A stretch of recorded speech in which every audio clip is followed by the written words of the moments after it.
Hello दोस्तों, स्वागत है आप लोगों का मेरे यूट्यूब चैनल पर। आशा करता हूँ आप लोग स्वस्थ होंगे, मस्त होंगे और अपनी पढ़ाई में व्यस्त होंगे।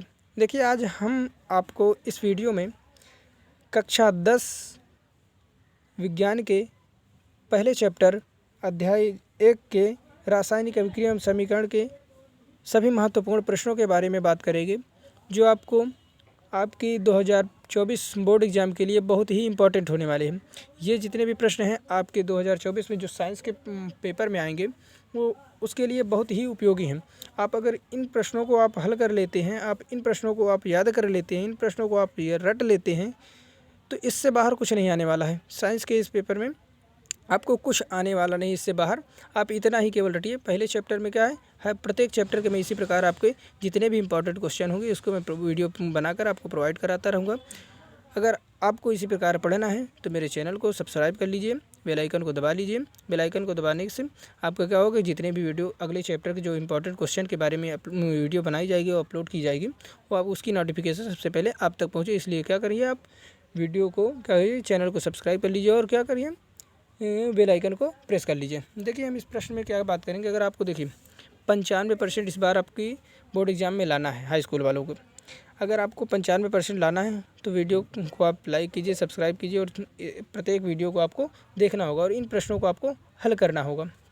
देखिए, सबसे पहले इसमें बात क्या करेंगे, बहुविकल्पीय प्रश्नों की बात करेंगे, फिर उसके बाद अतिलघुत्तरीय प्रश्नों की बात करेंगे और फिर उसके बाद दीर्घोत्तरीय प्रश्नों की बात करें। तो जितने भी इंपॉर्टेंट इस चैप्टर के जितने भी महत्वपूर्ण क्वेश्चन हैं, जो भी 10 साल तक में पूछे गए हैं, उन रिपीटेड प्रश्नों को हम यहाँ लेकर आपके लिए लेकर आएंगे। देखिए, आपके लिए हम इतना मेहनत कर रहे हैं तो आप चैनल को सब्सक्राइब कीजिए, लाइक कीजिए और शेयर कीजिए।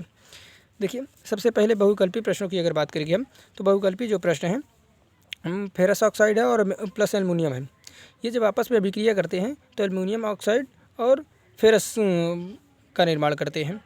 तो इसमें यह पूछा गया कि ऊपर दी गई अभिक्रिया जो है वो किस प्रकार की अभिक्रिया है, जो ऊपर दी गई अभिक्रिया है वो किस प्रकार की अभिक्रिया है। तो बहुविकल्पी में ये पूछा कि देखो, संयोजन अभिक्रिया है कि वियोजन अभिक्रिया है कि द्वितीय विस्थापन अभिक्रिया है कि विस्थापन अभिक्रिया है। आपको ये कौन सी अभिक्रिया है ये आपको बताना है। तो देखिए, फिर आप लोगों ने क्या है, सक्रियता श्रेणी आप लोगों ने पढ़ा ही होगा।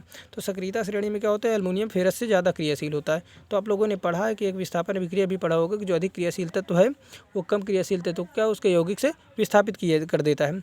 तो यहाँ जो एल्युमिनियम वो फेरस को क्या कर दे रहा है, विस्थापित करके उसका स्थान स्वयं ग्रहण कर ले रहा है। इससे हमें ये मालूम चल रहा है कि ये कौन सी अभिक्रिया हो, ना संयोजन होगी, ना वियोजन होगी, ना ही द्विस्थापन होगी। ये कौन सी अभिक्रिया होगी, विस्थापन अभिक्रिया होगी। तो हम विस्थापन अभिक्रिया में टिक लगा देंगे, कोई दिक्कत अब इसमें नहीं होनी चाहिए आपको। फिर इसके बाद हम देखेंगे अगली बहुविकल्पी प्रश्न की बात करेंगे। तो अगला जो बहुविकल्पी प्रश्न है, देखो, फेरस क्लोराइड और जल प्लस वाई, फिर उसके बाद ये तीनों चीज़ें अभिक्रिया करके आपस में क्या बना रहे हैं, फेरस क्लोराइड और सल्फ्यूरिक अम्ल और HCl बना रहे हैं। तो इसमें ये पूछा गया है कि रासायनिक अभिक्रिया में जो वाई है, वाई का मान क्या है, अर्थात ये वाई में कौन सा तत्व है, ये वाई है क्या। तो इसमें देखिए, आप लोगों इसमें देखिए कि फेरस इधर भी है, इधर फेरस भी है, इधर क्लोराइड है, इधर क्लोराइड है, इधर क्या है, H2 है, इधर भी H2 है, SO4 है। इधर देखिए ऑक्सीजन की अगर संख्या देखें हम, देखो दाएं और बाएं पक्ष को दोनों तरफ देखेंगे, तब दाएं और बाएं पक्ष देखने के बाद हम इस वाई का मान बता सकते हैं। तो हमें देखेंगे कि फेरस जो है इधर भी 2 है, इधर भी 2 है, क्लोराइड इधर 3 है, इधर भी 3 है, 2 ये 1 ये 3। फिर इधर देखेंगे हाइड्रोजन इधर 4 है, इधर कितने हैं, 2 ये हैं, 2 ये हैं, 4 ये हैं। अब ऑक्सीजन की हम संख्या देखेंगे, इधर कितना है, 2 है, ये 2 का गुणा सबके साथ होता है, आप लोग जानते हो। ये 2 इधर ये है और इधर कितने हैं, 4 हैं। तो यहाँ 2 ऑक्सीजन बच रहे हैं और ये जो सल्फ़र है, इधर सल्फ़र इधर है ही नहीं। तो इससे हमको ये मालूम चल रहा है कि S तो है ही है लेकिन ऑक्सीजन नहीं है। तो H2 ये सारे संतुलित हैं और Cl2 भी संतुलित है। तो ये क्या हो सकता है, SO2 मतलब सल्फ़र डाइऑक्साइड हो सकता है, कोई दिक्कत नहीं होनी चाहिए। देखिए, अगला जो बहुविकल्पी प्रश्न है, क्या बहुविकल्पी प्रश्न उसके बारे में देखेंगे। लौह चूर्ण पर तनु हाइड्रोक्लोरिक अम्ल डालने पर क्या होता है। क्या कहा जा रहा है कि जो लौह चूर्ण है वो तनु हाइड्रोक्लोरिक अम्ल डालने पर क्या होता है। जानते हो कि जो हाइड्रोक्लोरिक अम्ल होता है, अम्ल तो होता है, जो लौह होता है वो जो लोहा होता है वो क्या होता है, धातु होती है। तो आप लोगों ने अभिक्रिया एक पढ़ी होगी, जब अम्ल की धातु से किसी अभिक्रिया करवाई जाती है तो हाइड्रोजन गैस निर्माण होता है और क्या होता है कि लवण बनता है। तो यहाँ जब देखेंगे कि जब लोहे और उसकी अभिक्रिया करवाएंगे HCl, तो आप जानते हो कि F जब लोहे और क्या होता है कि HCl से अभिक्रिया करवाएंगे, क्या है HCl से अभिक्रिया जब करवाएंगे तो ये क्या बना लेगा, वो फेरस क्लोराइड बना लेगा, फेरस क्लोराइड बना लेगा, यहाँ संतुलित कर दीजिए और H2 गैस को मुक्त कर दे, हाइड्रोजन गैस को मुक्त कर देगा। तो आप लोग तो जानते ही हो। तो इसमें क्या होगा कि हाइड्रोजन गैस एवं आयरन क्लोराइड का मतलब आयरन क्लोराइड अर्थात फेरस क्लोराइड जिसको कहा जाता है बनेगा। तो ये वाली क्या होगा, पहला ऑप्शन एकदम सही होगा। ना कि क्लोरीन गैस तो बनती नहीं, जानते हो कि जब किसी धातु की अम्ल के साथ अभिक्रिया करवाई जाती है तो क्या होता है कि लवण बनता है और हाइड्रोजन गैस मुक्त होती है। अगले बहुविकल्पी प्रश्न की बात करेंगे, हम देखेंगे कि कार्बन को वायु में जलाने पर, ये जितने भी बहुविकल्पी हैं आपके बोर्ड एग्जाम के लिए बहुत ही इंपॉर्टेंट होने वाले हैं, तो इस वीडियो को बिना स्किप किए अंत तक देखिएगा। कार्बन को वायु में जलाने पर कार्बन डाइऑक्साइड का बनना उदाहरण है। अब ये पूछ रहा है कि जो कार्बन है उसको वायु में जब जलाते हैं तो किस प्रकार का उदाहरण है, संयोजन अभिक्रिया का है कि वियोजन अभिक्रिया का है, विस्थापन अभिक्रिया का है कि द्विविस्थापन की वियोजन अभिक्रिया का। तो आपको इसमें जानते हो कि जब कार्बन को वायु में जलाया जाता है वायु की उपस्थिति में तो कार्बन डाइऑक्साइड बन जाता है। तो ये कौन सी अभिक्रिया जानते हो कि जब हम एक अभिक्रिया हम लोगों ने पढ़ा होगा कि जब दो या दो से अधिक तत्व आपस में जुड़ते हैं और एक ही उत्पाद का निर्माण होता है तो कौन सी अभिक्रिया होती है, संयोजन अभिक्रिया। तो इस अभिक्रिया में क्या होता है, ये संयोजन अभिक्रिया है। कोई दिक्कत नहीं होनी चाहिए आप लोगों को। देखिए ये क्या है। अब फिर अगले बहुविकल्पी प्रश्न की अगर बात करेंगे, हम अगले बहुविकल्पी प्रश्न की बात करेंगे तो इसमें जो अगला बहुविकल्पी प्रश्न है, देखिए पांचवें बहुविकल्पी प्रश्न की बात करेंगे तो दी गई अभिक्रिया में SO2 + 2H2S अभिक्रिया करके क्या करें, H2O और S में भी मतलब कहने के सल्फर में अपचायक है। तो इसमें पूछ रहा है कि इसमें अपचायक के बारे में पूछ रहा है। तो अपचायक कौन सा है, तो अपचायक आप लोगों को मालूम होगा कि जब कोई भी तत्व किसी से, आप लोगों ने उपचयन और अपचयन अभिक्रिया पढ़ी होगी तो उसमें आप बता सकते हैं। देखिए इसमें अपचायक क्या हो सकता है, अपचायक इसमें देखो सल्फर डाइऑक्साइड है और H2S है। जब जल बनाते हैं और क्या सल्फर बाहर हो जाता है तो अपचायक मतलब उपचयित हो जाता है, अपचयित हो जाता है। तो इसमें हम क्या कहेंगे, देखिए जो हमारे जो H2S है ना उससे क्या हो रहा है, सल्फर बाहर हो रहा है। तो इससे हम ये मालूम चलता है कि ये क्या है, एक अपचायक है। देखिए आगे देखिएगा।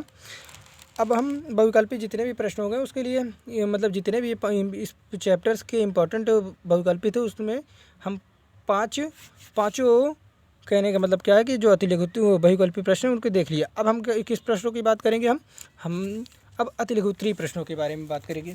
अतिलघुत्तरीय प्रश्न क्या है, सबसे पहले अतिलघुत्तरीय प्रश्न की बात करेंगे। तो जो पहला वायु में जलाने से पहले मैग्नीशियम रिबन को साफ़ क्यों किया जाता है। तो जो मैग्नीशियम रिबन होता है जानते हो कि वायु में जलाने से पहले इसको क्या है, साफ़ क्यों किया जाता है, इसके बारे में देखेंगे। तो मैग्नीशियम रिबन की सतह पर उपस्थित मैग्नीशियम ऑक्साइड की परत को साफ़ करने के लिए मैग्नीशियम रिबन को दहन से पहले रेगमाल से रगड़कर साफ़ किया जाता है। देखिए जो मैग्नीशियम को इसलिए रगड़ा जाता है या इसलिए उसे सफ़ा किया जाता है क्योंकि उसके ऊपर क्या हो, मैग्नीशियम ऑक्साइड की एक परत जम जाती है, इसलिए उसको साफ़ करने के लिए क्या मैग्नीशियम रिबन को क्या किया जाता है, साफ़ किया जाता है। फिर अगला प्रश्न क्या है हमारा, जो अगला हमारा प्रश्न है वो क्या है, अगला जो हमारा प्रश्न क्या है, लोहे की वस्तुओं को हम पेंट क्यों करते हैं। जो लोहे की वस्तुएं होती हैं उसे हम क्या पेंट क्यों करते हैं। तो लोहे को जंग से या संक्षारण से बचाने के लिए क्या करते हैं, इसे हम पेंट करते हैं। एकदम सिंपल सी बात है। फिर अगले प्रश्न की बात देखेंगे हम। अगला जो प्रश्न हमारा है वो क्या है, तेल एवं वसा युक्त खाद्य पदार्थों को नाइट्रोजन से प्रभावित क्यों किया जाता है। कहने का मतलब जो तेल या वसा युक्त खाद्य पदार्थ होते हैं उन्हें हम उसमें क्या है नाइट्रोजन से प्रभावित क्यों करते हैं, अर्थात नाइट्रोजन गैस में संपर्क में क्यों रखते हैं। तो उसको देखिएगा, तेल एवं वसा युक्त खाद्य पदार्थों को इसलिए नाइट्रोजन से प्रभावित करते हैं क्योंकि ऐसा करने से खाद्य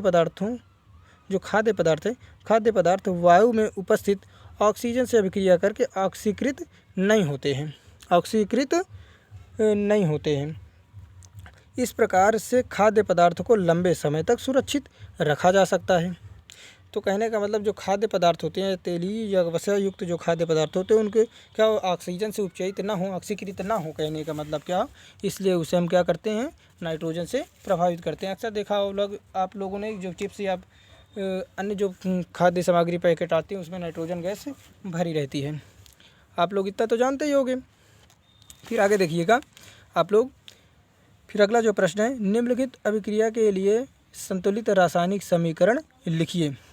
अब देखिए, संतुलित रासायनिक समीकरण इसके लिए लिखना है तो तनु है, तनु सल्फ्यूरिक अम्ल दानेदार जिंक से अभिक्रिया करता है। जानते हो जब सल्फ्यूरिक अम्ल किसी भी धातु से, कोई भी अम्ल होता है धातु से जब अभिक्रिया करता है तो क्या करता है, लवण बनाता है और हाइड्रोजन गैस मुक्त करता है। तो इसके पहले वाले के देखेंगे, इसमें आंसर देखेंगे तो जिंक है। देखिए तो जिंक जो होता है, दानेदार जिंक की बात करें तो दानेदार जिंक ले लिया गया और H2SO4 तनु सल्फ्यूरिक अम्ल ले लिया गया। जब इनकी आपस में अभिक्रिया करवाते हैं तो जिंक सल्फेट और हाइड्रोजन गैस मुक्त हो जाती है। जानते हो जब कोई भी धातु से अम्ल से अभिक्रिया होती है तो क्या होता है, हाइड्रोजन गैस मुक्त होती है और लवण का निर्माण होता है। दूसरा प्रश्न क्या है इसमें, बी नंबर, सोडियम सल्फेट विलयन को बेरियम क्लोराइड विलयन से जब मिलाते हैं तब क्या होता है। तो इसमें क्या होता है, जब सोडियम सल्फेट और बेरियम क्लोराइड के आपस में अभिक्रिया करवाई जाती है तो आप लोगों ने द्विविस्थापन अभिक्रिया के उदाहरण जब देखा होगा तो उसमें देखा होगा आप लोगों ने इनको, सोडियम क्या होता है क्लोराइड से जुड़ जाता है और बेरियम क्या होता है सल्फेट से जुड़ जाता है। इससे सोडियम क्लोराइड और बेरियम सल्फेट का निर्माण होता है। फिर आगे देखेंगे हम, आगे प्रश्नों की बात करेंगे। आगे जो प्रश्न है, अब लघुत्तरीय प्रश्नों की हम बात करेंगे। लघुत्तरीय प्रश्न जितने भी हैं, अब इसमें जितने भी इम्पोर्टेंट लघुत्तरीय प्रश्न उनके बारे में देखेंगे। तो सबसे पहले हम देखेंगे कि लघुत्तरीय प्रश्न में पहला प्रश्न के देखेंगे, ऊष्माक्षेपी एवं ऊष्माशोषी अभिक्रिया का क्या अर्थ है। तो ऊष्माक्षेपी और ऊष्माक्षेपी अभिक्रिया क्या होती है, ऊष्माशोषी अभिक्रिया क्या होती है, इसके बारे में लिखना है हमको। तो ऊष्माक्षेपी अभिक्रिया की सबसे पहले बात करेंगे। तो जिस अभिक्रिया में, जानते हो कि जिस अभिक्रिया में उत्पाद के निर्माण के साथ साथ ऊष्मा भी उत्सर्जित होती है उसे हम क्या कहते हैं, ऊष्माक्षेपी अभिक्रिया कहते हैं। कहने का मतलब क्या कि ऐसी कोई अभिक्रिया जिसमें उत्पाद तो बनता ही, उसके साथ साथ क्या होती है, ऊर्जा का निर्माण भी होता है, अर्थात ऊष्मा का भी निर्माण होता है। तो उसे हम क्या कह देते हैं, ऊष्माक्षेपी अभिक्रिया कह देते हैं। जैसा कि नाम से ही मालूम चल रहा है कि ऊष्माक्षेपी, छेपी मतलब बाहर करना, ऊष्मा मतलब ऊष्मा। कहने का मतलब ऐसी कोई अभिक्रिया जिसमें ऊष्मा भी बनती हो उसे हम क्या कह देते हैं, ऊष्माक्षेपी अभिक्रिया कह देते हैं। तो उदाहरण भी देख सकते हैं, जैसे मीथेन है और ऑक्सीजन जब अभिक्रिया करती है तो कार्बन डाइऑक्साइड प्लस जल का निर्माण होता है और क्या हो, तो ऊष्मा बनती है। ऊष्मा कहने का मतलब हीट बाहर निकलती है, उत्सर्जित होती है। फिर इसी में ऊष्माशोषी अभिक्रिया में देखेंगे। ऊष्माशोषी अभिक्रिया क्या होती है, जिन रासायनिक अभिक्रिया में ऊष्मा की आवश्यकता होती है या ऊष्मा अवशोषित होती है उसे क्या कहते हैं, ऊष्माशोषी अभिक्रिया कहते हैं। कहने का मतलब ऐसी कोई अभिक्रिया, ऐसी कोई रासायनिक अभिक्रिया जिस रासायनिक अभिक्रिया में क्या होता है कि ऊष्मा की ज़रूरत पड़ती है उस अभिक्रिया को संपन्न करने के लिए, उसमें क्या कह देते हैं, ऊष्माशोषी अभिक्रिया कह देते हैं। उदाहरण हम देख लेंगे। उदाहरण में क्या होगा, जैसे नाइट्रोजन है और ऑक्सीजन है, ये दोनों क्या, नाइट्रोजन गैस है और ऑक्सीजन गैस जब दोनों को अभिक्रिया कराते हैं तो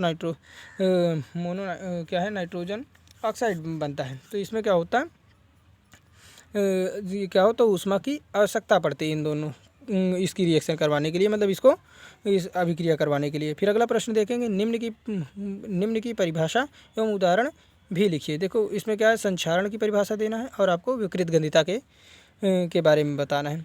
तो आप लोगों को अगर ये वीडियो, इसकी सारी चीज़ें अगर नहीं मिली, हालांकि मैं उत्तर इसके सारे लिख कर बता रहा हूँ आप लोगों को, आपको पूरे यूट्यूब में इस प्रकार की वीडियो नहीं मिल सकती है कि पूरे उत्तर सहित आपको इंपॉर्टेंट सारे क्वेश्चनों को बता दिया जाए, क्योंकि सारे लोग क्या करते हैं, केवल क्वेश्चन को बता देते, उत्तर ढूंढने कहाँ जाए कौन बच्चे। इसलिए मैंने क्या सोचा कि आपको उत्तर सहित सारी वीडियो प्रोवाइड कराई जाए। तो देखिए इसमें क्या है, सबसे पहले हम संक्षारण की बात करेंगे। तो संक्षारण क्या है, जब कोई धातु अम्ल या वायु या नमी आदि के संपर्क में आती है तो वह संचरित होने लगती है। तो इस प्रक्रिया को क्या कह दिया जाता है, संक्षारण कह दिया जाता है। कहने का मतलब जब कोई भी धातु होती है वो अम्ल, नमी, पानी, वायु आदि के संपर्क में रखी जाती है ना, तो उससे क्या करती है, उपचयित होने लगती है। कहने का मतलब ऑक्सीजन से क्रिया करके वो ऑक्साइड बनाने लगती है। तो इससे क्या होता है, वो उस धातु का उस धातु का क्या होता है, वो संचरित होने लग, धीरे धीरे नष्ट होने लगती है।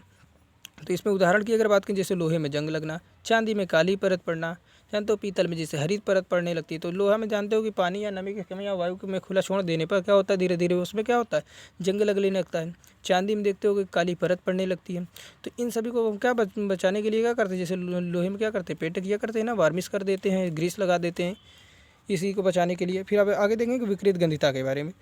तो विकृत गंधिता क्या है, खाद्य पदार्थों में उपस्थित तेल या वसा के मंद ऑक्सीकरण से उनके स्वाद एवं गंध में परिवर्तन विकृत गंधिता कहलाता है। कहने के जब खाद्य या तेलीय पदार्थ या वसीय पदार्थ लंबे समय तक रखे जाते हैं ना, तो ऑक्सीजन से क्या करते हैं, क्रिया करने लगते हैं।